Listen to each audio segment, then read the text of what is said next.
Welcome to the Pilot's Advisor with Ryan Fleming, a first officer with FedEx on the 777 at the helm. On this show, we'll delve deep into tailored financial strategies, insights, and wisdom crafted exclusively for those who rule the skies. We'll help you navigate your financial flight plan with the same mastery you exhibit in the cockpit. Prepare for takeoff into a journey of financial clarity and empowerment. The Pilot's Advisor starts now. Hey, coming up on today's edition of the Pilot's Advisor, Ryan Fleming is once again joined by Lee Hyder. They're going to continue their conversation about courageous investing and crafting philosophies around your retirement. So let's kick things off by diving into the big hang-up with Howard Capital. All right, next topic of conversation, and this is going to be a fun one. We talked a lot about Howard Capital and their portfolios, and I know a lot of my investors on the outside of a 401k want to get access to Howard, but the big hang up with Howard, the clients are going to go do their research and they look at the fees and they go, oh my God, I want to get in that portfolio that has 6 basis points. And guess what? Their fees are out of control. Now, the first thing I'm going to say is, hey, Lee, all those returns are net of fees. That means all the expense ratios and all those fees are paid out, and that's the return. I was talking to a few people about this, and you get what you pay for. And I go, would you be willing to pay, 1.5 or 2% to get an extra 3 or 4% every single year? And the answer to that should be yes, all day long. Sure. How do you justify when you look at the Howard portfolios, when a client starts talking about fees and how they view it and say, hey, the fees are way too high for this. It's not performing, even though they've been in the portfolio 8 months. Sure. How do you justify that? Well, first of all, I think what you said in the very beginning is really the cornerstone. You really get what you pay for. And number one, I think people have been trained. We're a little robotic to say things, to look for certain things, but we really don't even know what we're looking for or why we're asking the question. So I think people are very quick to say, well, those fees are high. But in essence, if you really do it in reverse, if you take a look at the returns, and to me, that's what it's all about.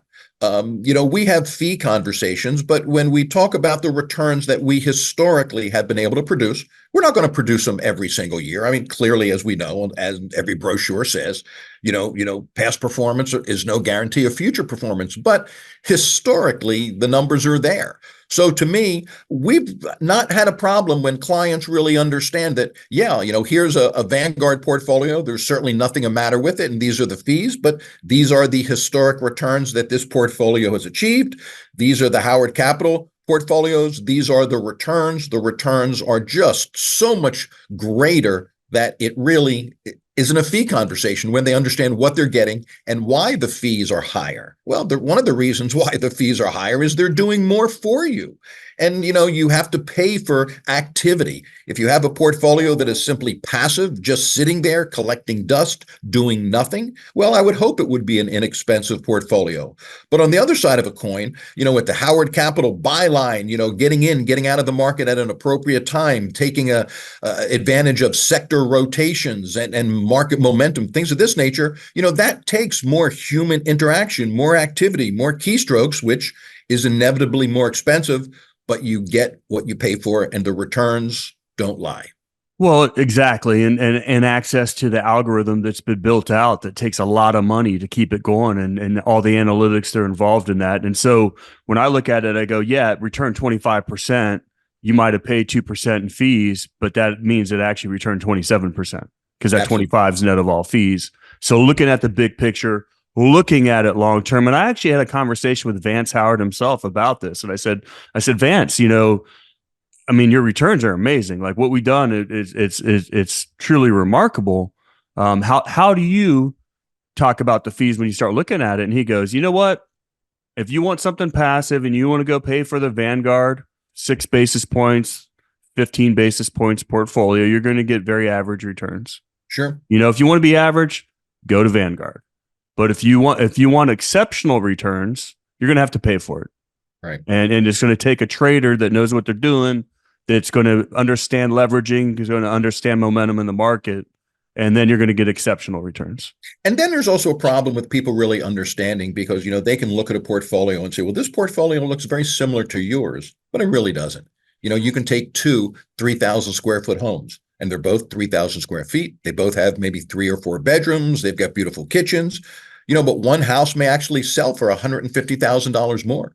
And one of the reasons may be you don't even see behind the scenes. You don't see the difference in quality materials that they put in that house. So it's the same thing in a portfolio. You can take two 50-50 allocations side by side, and they look identical to the average investor because they got 50% equity and they got 50% fixed income. But the performance and what they are built in and how they are managed are so completely different. And that's, again, goes back to the educational process to the client. Absolutely. Education is very key. With another transition back to the S&P 500 and talking about the S&P 500. Attention aviators, when you've spent years in the cockpit managing the complexities of flight, isn't it time you navigated your retirement with the same precision?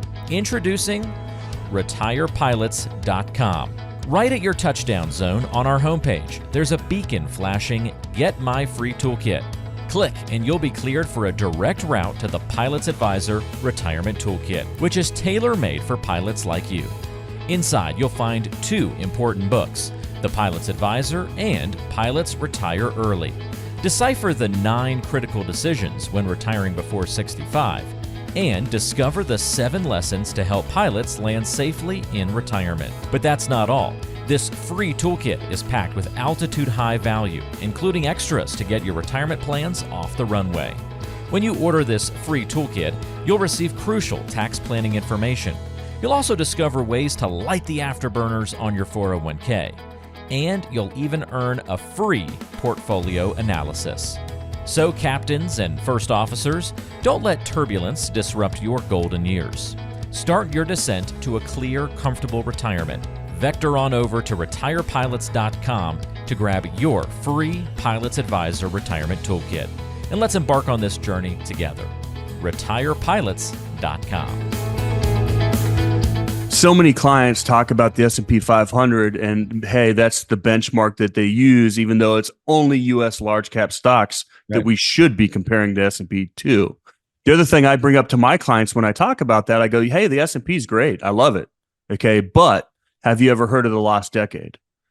Sure. And the reality is from 2000 to 2010, the S&P 500 made exactly 0%. Right. Imagine retiring, taking income out of your 401k, and over a 10-year period, it makes no money. It would truly blow up your whole portfolio. And so the message that I try to say to all my clients is, hey, the S&P 500 is great, but it is not nearly diversified enough. You need to engineer a portfolio that is truly diversified. Modern portfolio theory even states the more diversification you can have will increase your return and lower your risk over the long term. And 500 stocks is not true diversification. And on top of that, the S&P's been living and dying by the Magnificent Seven for years now. Right. So the far majority of those 500 stocks are not even doing what you needed to do. So I think when people focus so much on the prime cap or the S&P 500, they really don't understand investing and how diversification is your friend. How do you comment on that, Lee? Well, the truth is, I think the industry really does a disservice by tracking the S&P and the Dow the way they do, as if they are a portfolio. The only person that is going to get the S&P returns is the person who has 100% of their money in the S&P. And anybody who has 100% of their money in the S&P, no disrespect, is a foolish investor because there's zero diversification. So the challenge is really understanding that you need diversification, and you're not going to get diversification by having all of your money, number one, in the S&P, or even all of your money in just the U.S. You need to be a diversified global investor with equity as well as within fixed income. But to me, I think what the industry should do, it's hard to do, but instead of putting the S&P 500 up as a daily benchmark, because nobody's going to get just the S&P returns, as I said, unless you're an S&P investor, I think they would do a much better job for the average investor by simply having maybe a 50-50 allocation and saying, hey, on a daily basis, the average 50-50 investor, this would be an example of a return because that's what most people are getting. I think about Dave Ramsey when we start talking about this, because I feel like, his average person that he's talking to is somebody that makes $60,000 a year, is Right. in massive credit card debt, Right. and they continue to make financial mistakes with their money. Right. I'm trying to get my clients to not be at that, junior high level, but at the graduate level where we're going to let our money work for us, leverage our money to grow for long-term wealth, but engineering a portfolio that is much, much more diversified for the ups and downs that might be out there. So we're not living and dying by the S&P. Right. And again, I would hope that I know your client base is mostly a lot of pilots, and certainly, excluding you, pilots appear to be a very intelligent group of people who really understand, a lot of intricate pieces to their world. I mean, every day when they go in that cockpit, there's literally probably hundreds of individual buttons that need to be pushed, and they need to know exactly what they are. So I would hope that a pilot that can, get a plane from point A to point B also understands the intricacy of a portfolio and how much goes into building a portfolio like you and I do, and how much goes into really managing it over the long term, so you avoid that turbulence along the way, or maybe not avoid it, but you can get through it safely.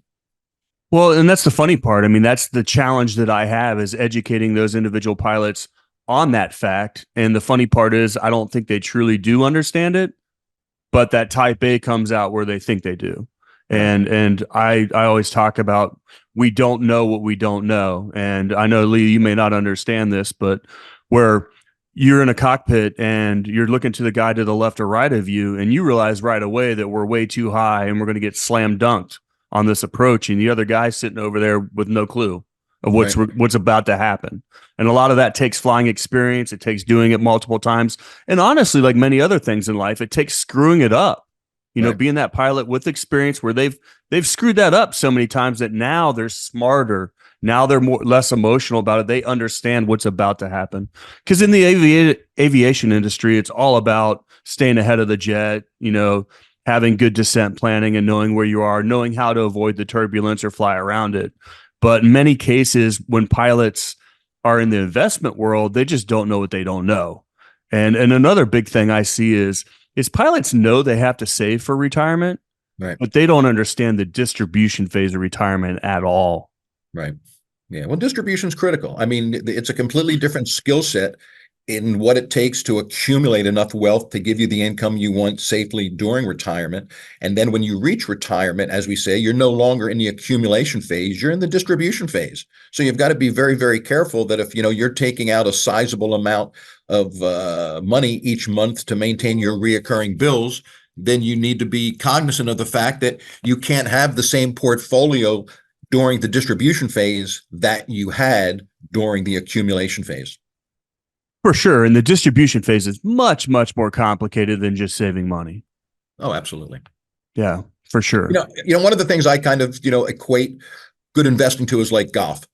Golf is, people, go to a driving range and that's fine. But at the end of the day, golf is really about kind of training your muscles. It's called muscle memory.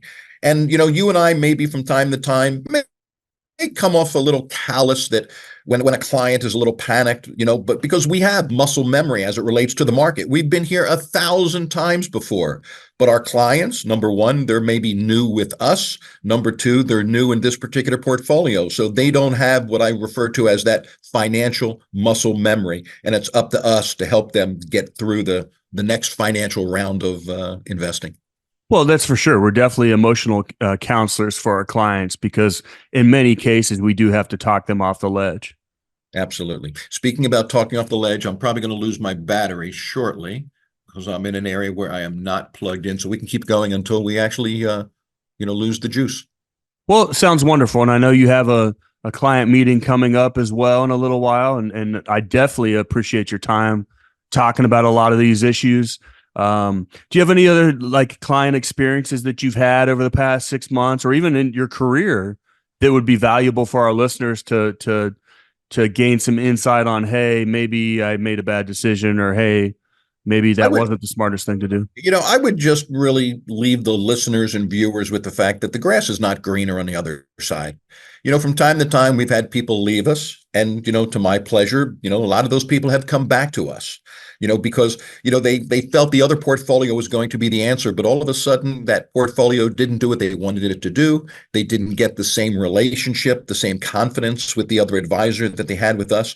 So I just caution all investors, be very, very careful. If you're not happy with your portfolio, but let's say, and I'm sure the clients love you, and I hope they love me as well, my clients, you don't need.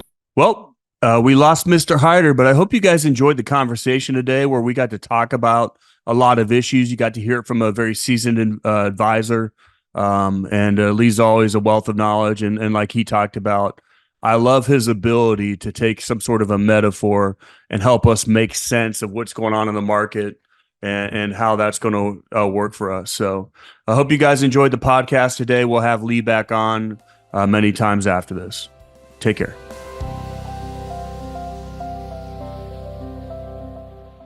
Information is for illustrative purposes only and does not constitute tax, investment, or legal advice. Always consult with a qualified investment, legal, or tax professional before taking any action.